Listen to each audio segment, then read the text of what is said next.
UD4 says Usain Bolt, the most flexible man on the planet. Let's hear from the century maker Angelo Mathews with Mark Butcher.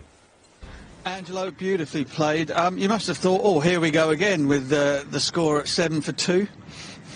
Well, yeah, unfortunately, the openers got out, and yeah, we just had to sort of see through a few overs, you know, get the ball slightly older, and then look for runs. I mean, you know, credit should go to the England bowlers. The wicket was flat, it was hot and humid. They gave nothing away to us. They set a field where we couldn't score off easily, and even the faster bowlers bowled some real good lines and lengths. Given all of that, your balance and your concentration, your technique look to be in superb order today. Is that sort of a carry-on from the final innings, or Sri Lanka's final innings in the last test? Absolutely. Yeah, I got into a rhythm in the last, you know, innings in the first test. So I thought of, you know, if I get a start, I'm not going to give it away. You know, that's exactly what I did, but I had to work extremely hard. You know, as I said, the wicket wasn't turning today, and it was slow, but still, we couldn't score off easily. They gave us nothing away. Just give us an insight then, because usually you'd have played the test match here at Galle and then packed up your case, moved somewhere else, and had to get used to different conditions and new surroundings. Is it a bit of an advantage if you've made runs in one test match at Galle, then to play another one in exactly the same place again? Yeah, it's becoming a new normal, I think, you know, with all these COVID crazy rules, and you know, we are stuck in a hotel room, into a bubble, so life's not easy. But yeah, I mean, there are advantages. I mean, if you know the wicket, if you play on it, and if you're playing again in the next game, there is a, you know, advantage, and we know how the wicket's going to play. So yes, but you know, we can't take anything away, because we have to work extremely hard. Even though we are 229 for 4, we can't, you know, give it away tomorrow. So looking into your crystal ball then, how many runs do you think is par batting first here, and at what stage do you see the pitch sort of changing and deteriorating a little? Yeah, I mean, if it's this hot and humid, it's going to start turning very soon. You know, we've got a couple of balls, took a bit of turn, but you know, as the sun, you know, heats on to the pitch, it'll be a lot more turn than what it was today. But yeah, we don't know what a good score is. As you know, as many as you can get in the first innings will be very vital. I even saw you marking out your bowling run-up this morning. You're having a think about having a do when England bat? No, Mickey had a chat to me, and you know, he asked me if I could, you know, bowl a few overs. I mean, obviously I've been bowling in the 2020s and one day, so if I could give that, you know, 4 overs, especially if we bowl first, you know, I was ready. I was just ready. Well, magnificently played. More to add tomorrow, you would hope. And thank you very much for talking to us this evening. Thanks. Well, maybe he's a reluctant all-round. He didn't seem very keen to give Mark Butcher a yes, I'm going to have a bowl tomorrow. Let's go over to Galle again, though, because Kumar Sangakara can join us. He's had quite some day, Angelo Mathews. I mentioned to Mike Latton, he came to the crease with Sri Lanka 7 for 2. He needed his experience just to calm the nerves of the dressing room down.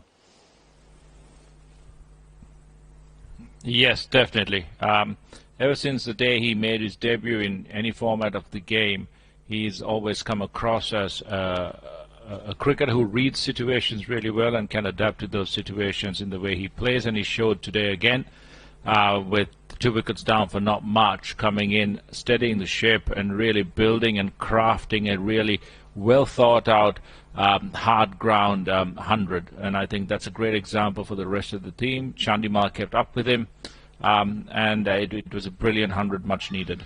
So 229 for 4. Angelo Mathews has had a great day. What sort of day has Sri Lanka had? Well, I thought it was a very fair day. Even Stevens, I would say, at the end of the first day. The England bowlers, especially the fast bowlers, have kept England very much in control in this innings as well. Whereas the Sri Lankan batsmen have built good enough partnerships to be in a situation where they would say, okay, if we bat maybe 2 sessions tomorrow, we would be in, you know, to a score closer to that 400 mark. They would probably prefer to have lost 1 wicket less, especially with the debutant to follow, and as was mentioned earlier, with a slightly longer tail. But all credit to Anderson and Mark Wood. I thought the spells they bowled were absolutely exceptional, 2 very different bowlers. But for the control that Mark Wood showed, I would say that he was top-notch today. Can you convey to the viewers, I mean, you've spent some long, hot days in the field in Galle and Colombo and various parts of Sri Lanka and around the world, just how hard those conditions are for the fielders, and particularly for the likes of Anderson, who's got through 19 overs, and Mark Wood, who's gone through 17? Right, it's exceptionally hard, especially if you're not used to these conditions. I mean, we had Chaminda Vas bowling day in, day out, over after over on these conditions, and not really being at all bothered by it, but he was an exceptionally fit individual, born and brought up in these conditions. It's very different when you have a Mark Wood or a James Anderson, and both of them have not played a huge amount of cricket in the subcontinent.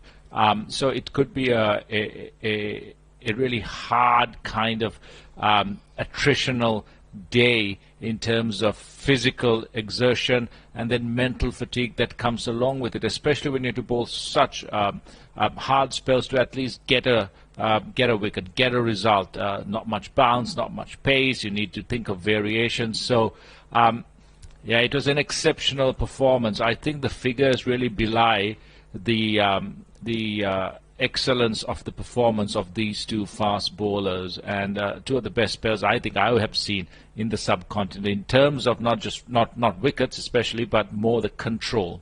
What about England's spinners? I mean, there wasn't much happening for them, unlike game one. Well, I think for both English spinners, the way they bowl, their trajectories, their mindsets, it's a lot about having the pitch assist them. They weren't really creative in terms of thinking about how to get batsmen out. Their lines were pretty straight. None of them risked going wider of the off stump. The off spinner Dom Best didn't even think of risking it by going a little bit wider of off stump, trying and bring that first slip into play. Giving away a few runs maybe at times when they had the run rate under control to try and buy a wicket. Close-in fielders, especially at times, have to be right up, short extra cover, short mid-wicket, and you've got to keep them in there for long periods of time, because with fatigue comes bad decision-making, and you just need that odd one to pop up for a catch. We saw a few, but no fielders in place. But a steady day for the spinners. They would have liked a few more wickets, but the pitch will come into play a little bit more for them tomorrow. Kumar, great to speak as always. Thanks very much indeed for your time. More from Nasser and from Michael in due course. And after the break, we'll be hearing from Jimmy Anderson. A tie.